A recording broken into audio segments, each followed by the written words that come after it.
And we're rolling, so welcome back to another First Impressions.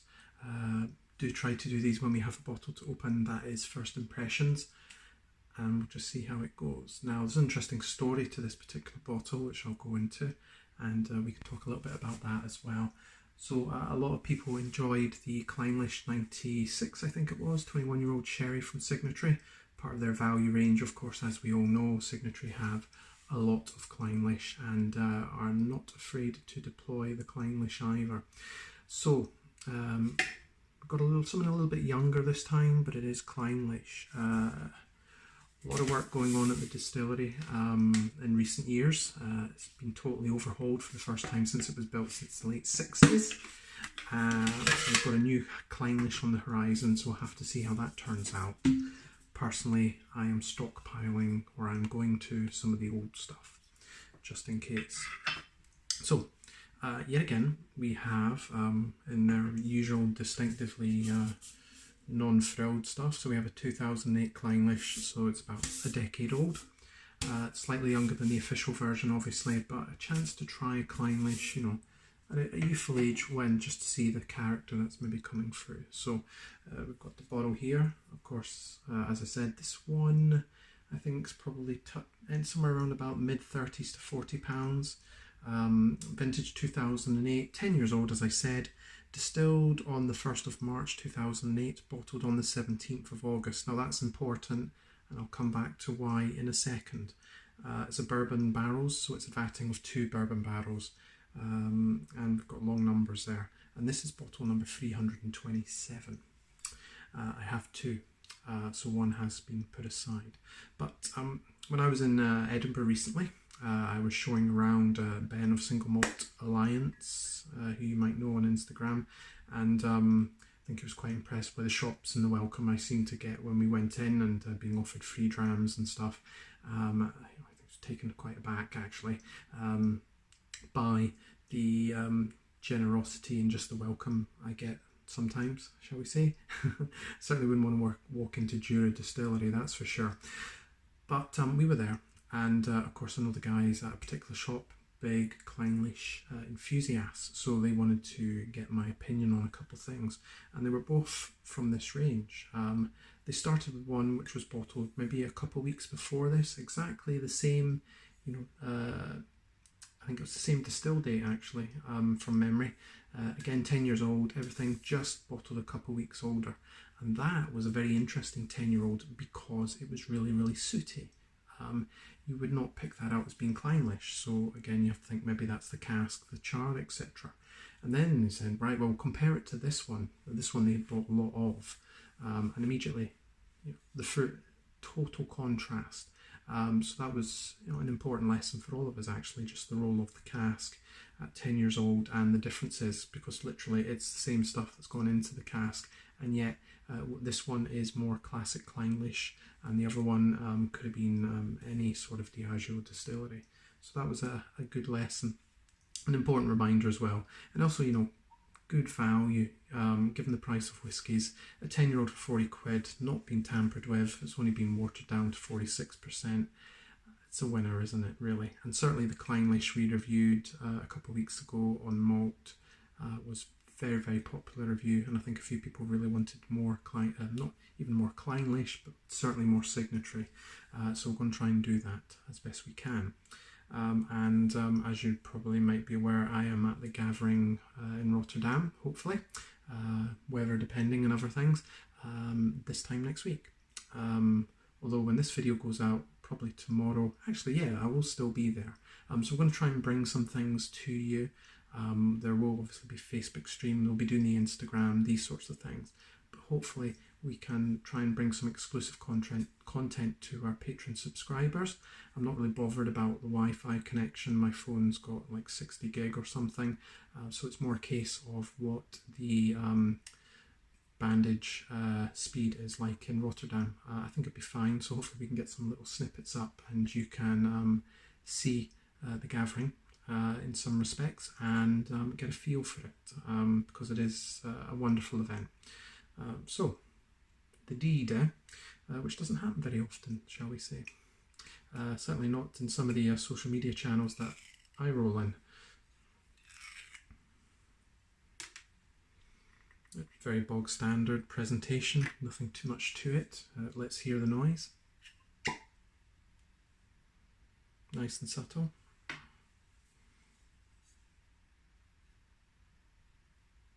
I like it as well that they bottle without tasting notes, you know, so you purely really are just going on the basis of its signatory and the distillery and the age, perhaps the cask, and that is it.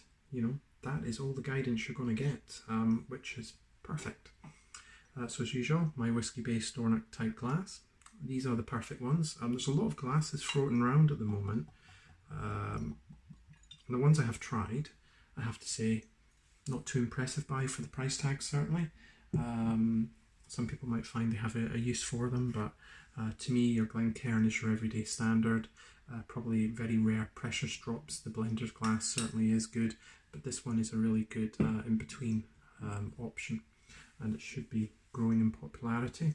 So, thanks for your support, and let's have a wee nose. Oh, the lights almost went out there, didn't they? Normally when I do these videos, something happens. The phone goes, a fight breaks out in the street, something like that, you know. So I'm just waiting for something to happen. Just sort of apple strudel, lemon sponge.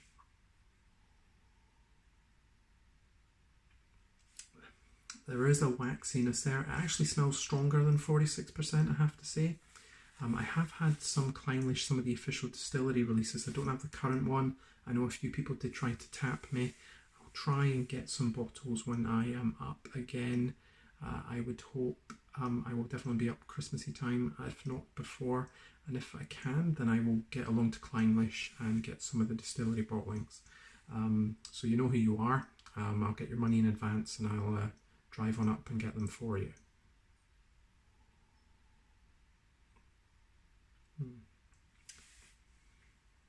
Very, very gentle withered cinnamon as well, but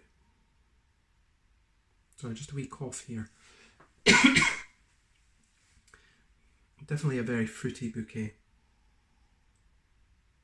And certainly at the gathering, I noticed I've just been doing my shopping list, if you want to say, you know, I think when you go to these whisky festivals or the Old and Rare in Glasgow, it pays to not only hear word of mouth in the venue, what is really floating the boat, speak to the stall holders, you know, which ones are they recommending. Quite often they will not be picking out the big fancy big guns, they will direct you to something else. But yeah, certainly pick out some you really are interested in. Certainly no surprises here. I'm working on a couple verticals to do for the website, and this is a chance maybe to pluck out some different ones. So we're going to have I've got a Glengarry, which has been in the works. I've got a Rosebank vertical as well, which has been in the works, and we did a vote on Instagram stories this weekend on the Malt channel, and we just had a knockout sort of competition, and the final was Kalila versus Glenlossie. And I have to say, over 24 hours, we got just over 100 votes, which actually is quite good, I think, because the Malt channel is still not the biggest, but it is growing. And, you know, Glenlossie won by 1 vote. So I'm really pleased about that, because, you know, Glenlossie is a classy distillery in terms of its whiskey. And also, you know, there's so much peat now, it's nice to try something else. So we're going to try and do a Glenlossie vertical.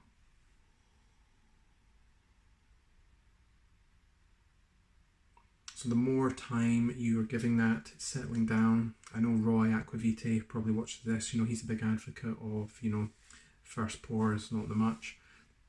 But a first pour, it's like first footing, you know, it's just getting you in there.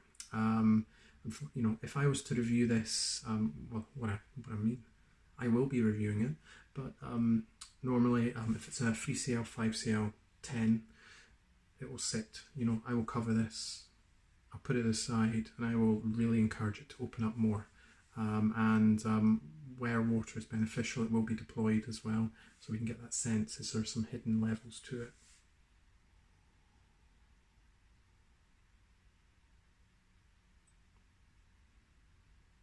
Okay, so let's have a wee taste.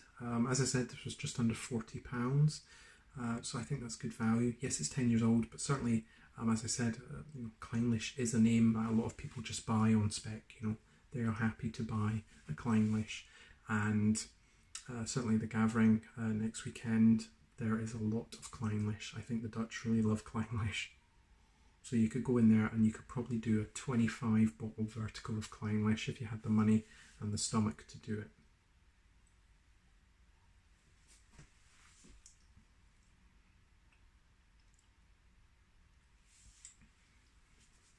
So much flavour, so much bursting of fruit, and then spicing coming in the end.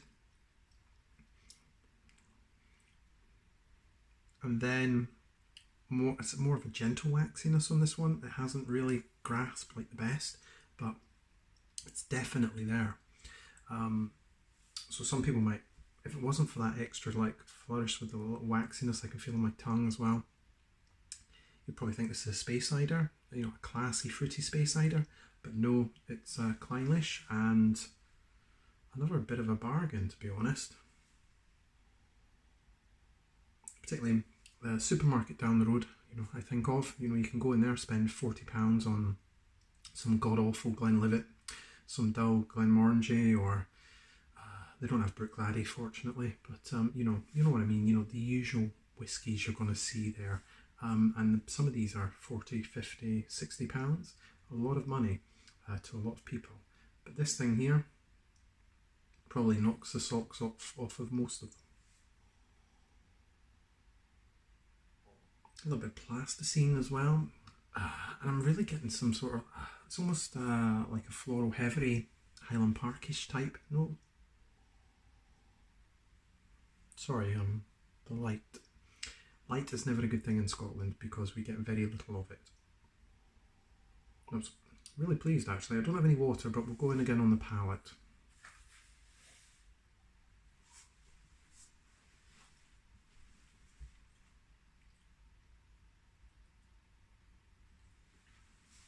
I want to see a wee bit of orange sherbet as well. A little bit of grapefruit. So, I think this is certainly the price and the character it's giving you. This is a bottle you can plonk down. I mean, I could have taken that next week to the Gathering, but as I said, the Dutch have got too much Clynelish as it is, so we need to keep some here. But yeah, you could put that down. People would chug their way through that, no problem whatsoever. I can see myself having quite a few drams of that tonight and being quite happy about it, because that's what it should be like. Interesting though, certainly taking it down has helped. One of the distillery exclusives I had a couple of years ago, some people like it, but I thought it was really fiery and not in the class of this. Signatory, one of the few that are doing the value and the quality, and also regardless of the distillery name, you might pay a premium for a little bit more, but you're getting a consistent presentation and they're just letting the whiskey do the talking. So a couple more sips and I'll let you go. In terms of malt next week, we've got another fantastic week lined up. We've got some joint reviews.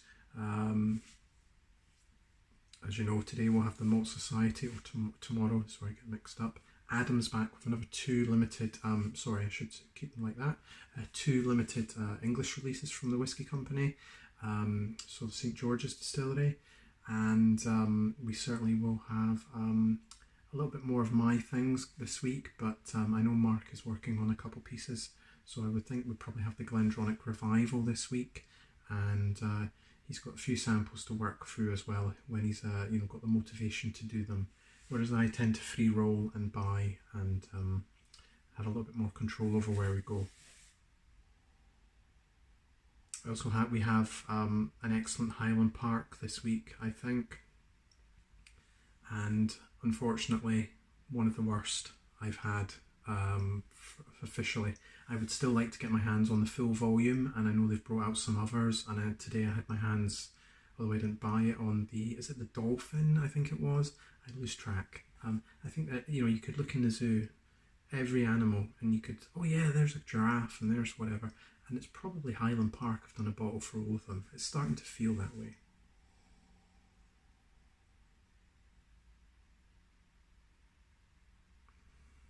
A little bit of suet. The suet maybe. That's good. Just enough detail. No issues with this one at all.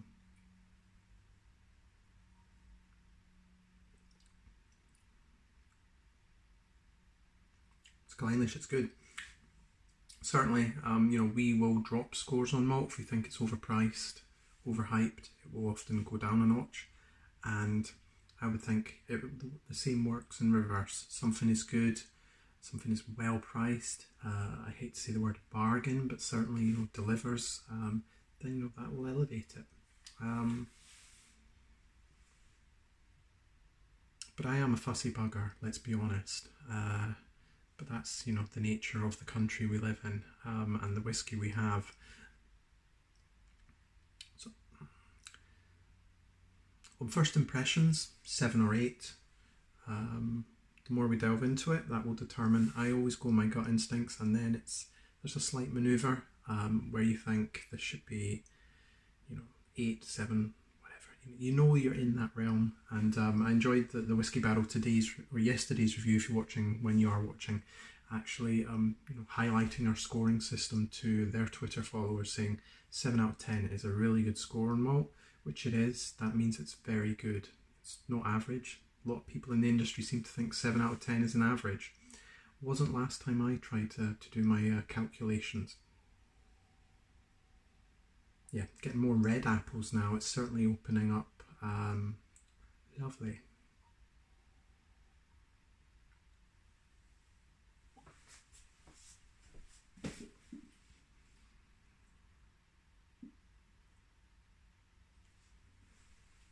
Sugariness as well, like sugar work, you're just snapping and crunching in your mouth. Nice. So to run out, the details will be below, but to run you off again, this one was bottled on the 17th of August 2018. So if you see another one that's bottled a couple of weeks before, that's the sooty one. You can certainly get it. It's drinkable. It's a talking piece. It's interesting, but this is the one. And I do know Royal Mile Whiskey certainly had some. So if you do feel the need to pick this one up, those are your people, or look around. And because it's a vatting of 2 bourbon barrels, 10 years old, shall we say, about 550 to 600 bottles, doesn't say, but you know, certainly be a decent amount. So this is a good one to stock up on. I might try and get a couple more at that price, because certainly that's one I think a lot of people, if they're visiting, could, you know, plonk that down, and we could have a cracking time and feel the Clynelish love. So thanks for your support of malt. We are done. We shall move on. Another week, the relentless nature of the website. And thanks for your comments on all the pieces recently and your support and feedback. We do listen, we do take note, and we do like to try different things, and we do like to keep everything going and fresh as possible. So, I was going to say ciao or arrivederci, but I'll just say thanks, and we'll see you soon.